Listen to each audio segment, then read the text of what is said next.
बच्चों, प्रत्येक जीव न केवल जीवित रहने के लिए बल्कि स्वस्थ एवं सक्रिय रहने के लिए भोजन को ग्रहण करते हैं।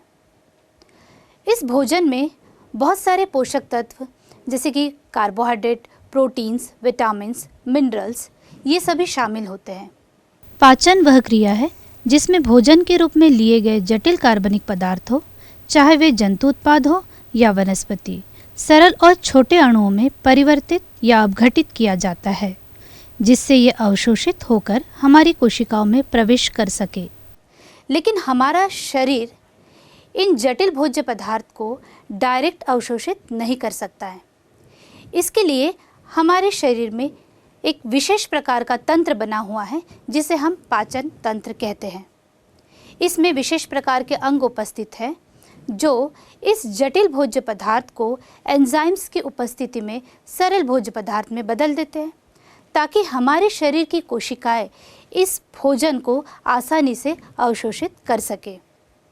और इसी क्रिया को, जिसमें जटिल भोज्य पदार्थ सरल भोज्य पदार्थ में बदल जाता है, इस क्रिया को हम पाचन कहते हैं।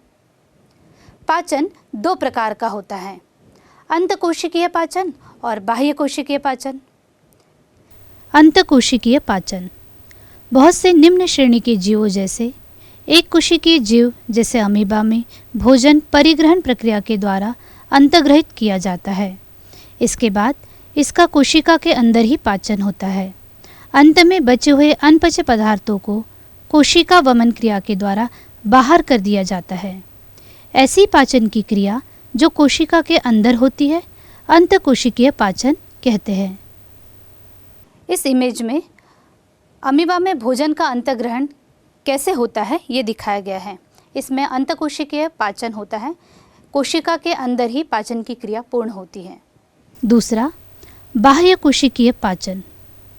यह पाचन बहुकोशिकीय जीवों में पाया जाता है। इस पाचन में भोज्य पदार्थ का पाचन कोशिका के बाहर होता है। पचित पदार्थों का अवशोषण तथा वितरण विभिन्न कोशिकाओं के द्वारा किया जाता है, जैसे कि मनुष्य में बाह्य कोशिकीय पाचन होता है, जिसमें बहुत सारे एंजाइम्स भाग लेते हैं जो जटिल भोज्य पदार्थ को सरल भोज्य पदार्थ में बदलते हैं। मनुष्य का पाचन तंत्र, इसे दो भाग में विभाजित किया गया है। एक है आहार नाल, दूसरा पाचक ग्रंथियाँ।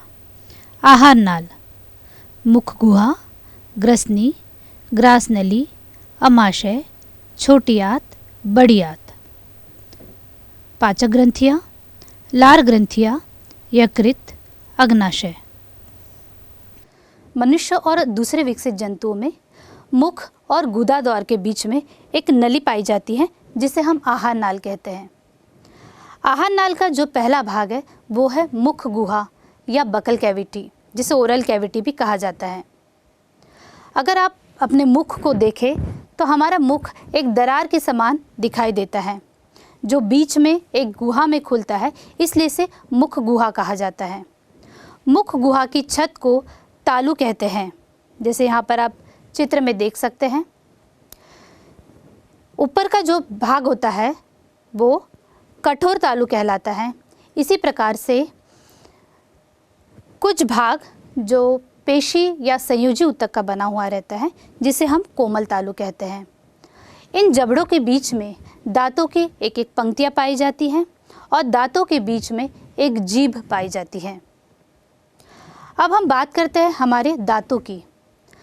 दांत जो होते हैं ये सफ़ेद रंग की संरचना है जो सभी कशेरुकी प्राणियों में पाई जाती है। दांत जबड़ों के बीच में उपस्थित रहते हैं और दांतों की जो जड़ें होती हैं ये जब मसूड़ों से ढकी हुई रहती हैं।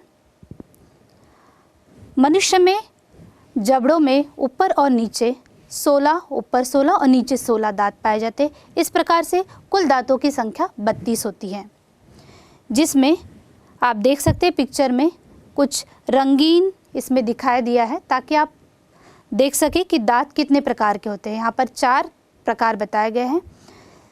जो सामने के 2 होते हैं वो होते हैं इंसीजर, एक होता है दोनों तरफ कैनाइन, फिर 2 होते हैं प्रीमोलर और 3 जो दांत होते हैं वो होते हैं मोलर। तो दांतों की संख्या के आधार पर दांतों के लिए एक दंत सूत्र बना हुआ है।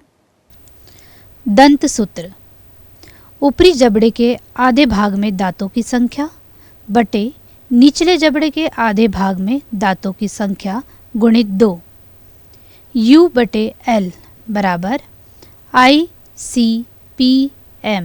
बटे ICPM गुणित 2 2102 बटे 2102 गुणित 2 कुल 8/8। इसका गुणा 2 से करेंगे तो 16 होगा। इस प्रकार से ऊपरी और निचले जबड़े में दांतों की कुल संख्या होगी 32। U बराबर ऊपरी जबड़ा, L बराबर निचला जबड़ा, I बराबर कृतंक, C बराबर रद्नक, P बराबर अग्र चवर्णक, M बराबर चवर्णक।